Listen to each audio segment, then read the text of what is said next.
All right. Mr. Freeman, do you have Mr. Mensel here? Mr. Mensel's right here. Would you, if you don't mind, go ahead and take the stand, please. Good evening, sir. Watch your step, please. I'm going to walk around here and remain standing while I swear you in. Thank you. Raise your right hand and place your left hand on the Bible, please. You solemnly swear or affirm that the testimony you're about to give in the cause pending is the truth, the whole truth, and nothing but the truth, so help you God. I do. Thank you, sir. Be seated. All right, I may need this overhead projector. Okay. Hopefully. Your Honor, have you had a chance, or have you found that the I have affidavit? not had a chance to read the affidavit. You have not? I have. Oh, you have, okay. All right. Mr. Mensel, the court has asked you to appear in, this late afternoon to discuss your qualifications and what basis you have to render the opinions that you have. So what I'm going to do is I'm going to go ahead and run through your qualifications with you and ask you questions and lay a foundation in hopes that those issues can be dealt with by the court. So can you introduce yourself, please? I'm David Ernst Mensel. I'm a CPA in Nashville. I'm also a certified valuation analyst and a certified fraud examiner. Can you go into detail, please, as to what those terms mean? A certified valuation analyst is an individual who is trained specially in valuing closely held, that is, non-publicly traded companies. A certified fraud examiner is specially trained to prevent and to find white-collar fraud. All three of my professional designations require extensive study, formal exams, continuing education. It's quite extensive. All the organizations are national except for the Association of Certified Fraud Examiners, which is international. And I have provided to the court the affidavit which you provided to me, and I believe you executed yesterday. On the back of that affidavit, is there a current CV? There is. And is that accurate and up to date? It is. Right. In the affidavit that you provided to me yesterday, which has been filed with the court, is that additional support for your qualifications? Yes, sir.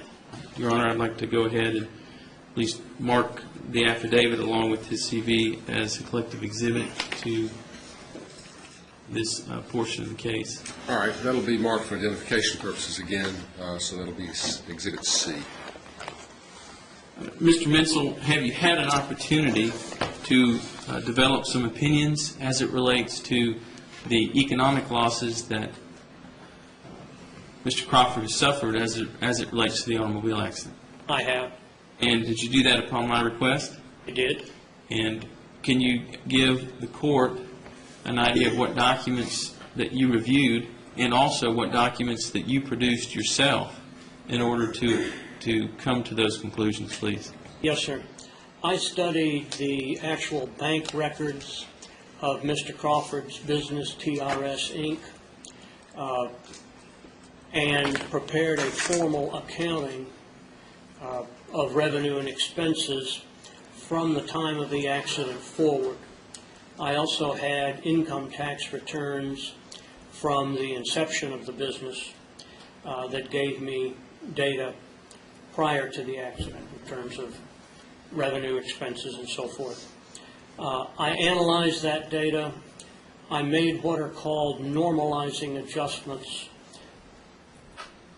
Mr. Crawford combined several activities under the TRS umbrella, two of which probably shouldn't be there. One was a retirement residence, and the other is a real estate investment. In order to get a true picture of Mr. Crawford's income, it was necessary to take out of the TRS tax return data those expenses that had nothing to do with the income he earns. For instance, there's about $57,000 worth of personal interest that should not be deducted as a business expense. Now, I have recommended to Mr. Crawford that these tax returns be amended, and I'm and making the presumption that he recorded these out of ignorance, not out of any intent to do anything that's incorrect. But in order to know what Mr. Crawford really earned, those expenses had to come out because they are not connected. They're connected to a mortgage on a house. They are connected to a real estate venture that has generated no income. So you don't want to deduct expenses. In order to have a picture of financial statements that really show what's happening, they have to be, absolutely categorically must be on the basis of generally accepted accounting principles. If they are not, they will distort. Generally accepted accounting principles, among other things, are designed to match revenue and the expenses that are incurred to generate that revenue. So that was a big part of what I did. And what specific documents did you produce? I'm not speaking of your reports, but I'm just talking about documents in general in order to do what you just described. Well, I have a worksheet where I made those adjustments to convert the cash basis tax return into a GAAP basis set of earnings. I also generated a formal general ledger, which is an accounting document for the period from the accident through the end of, well, actually early October 2004, which was the end of the time period for which I had bank records. From that, I was able to produce a profit and loss statement for each accounting period. For instance, the last 2 months of 2002, all of 2003, 9 months of 2004. So that gave me a picture of actual earnings after the accident occurred. And did you at some point do an analysis of his income prior to the accident and compare that to the income after the accident?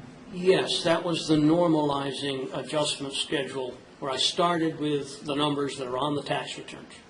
Those are plain straightforward, exact same numbers that are there.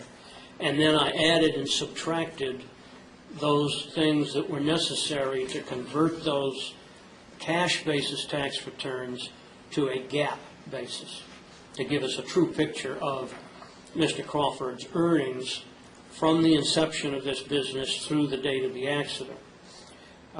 Because we had 1 year with 11 months, not full year, and then a year with 10 months, I calculated the average monthly income and used that, actually a weighted average, giving more weight to the most current year and less weight to the older. You had 21 months preceding the accident, that's all you looked at? It would have been 11 and 10, 21 and 12. So that would be 33 months. So That's you looked at 33 months before accident? Yes, sir. Okay. That's as long as the business has been in existence.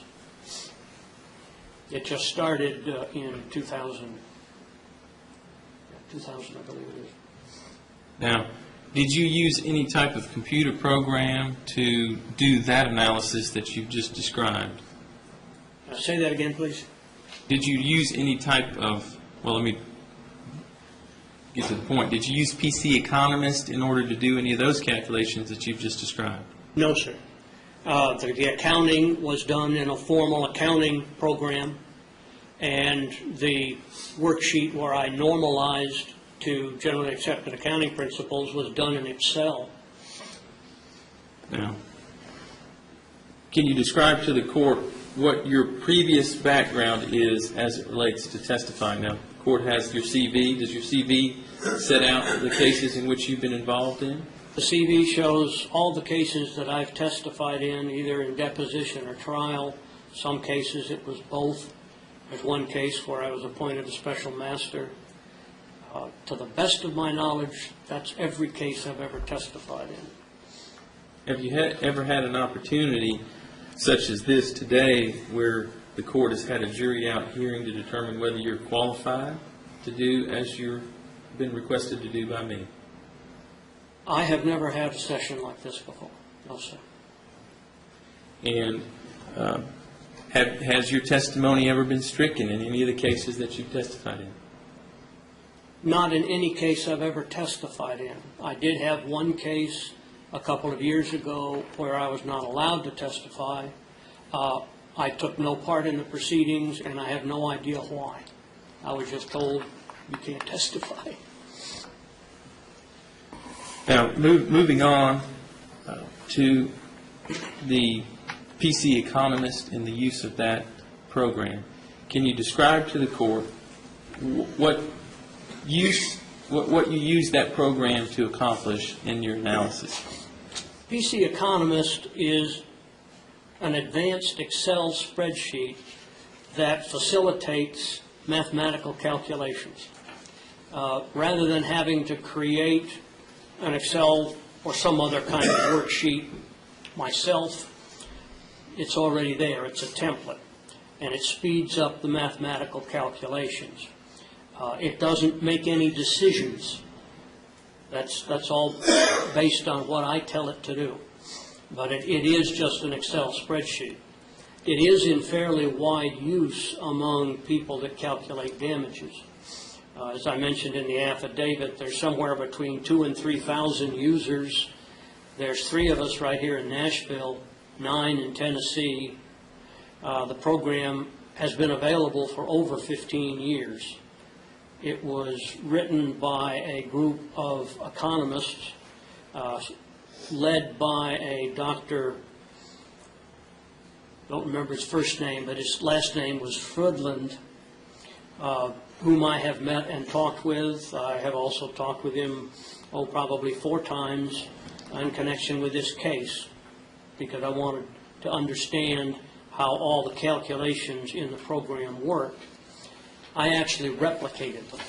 That is, to make sure the mathematics were working the way they should, I manually calculated it. Can you describe that in more detail, please? Wherever, for instance, numbers were to be multiplied, say, by a growth rate, I did manually, using my calculator, multiplied all those numbers to see if I came out to the same thing. Yesterday, for instance, and this isn't in the affidavit, I manually calculated 23 present value calculations. That was one thing I hadn't calculated myself before. I came out with exactly the same number as the program did.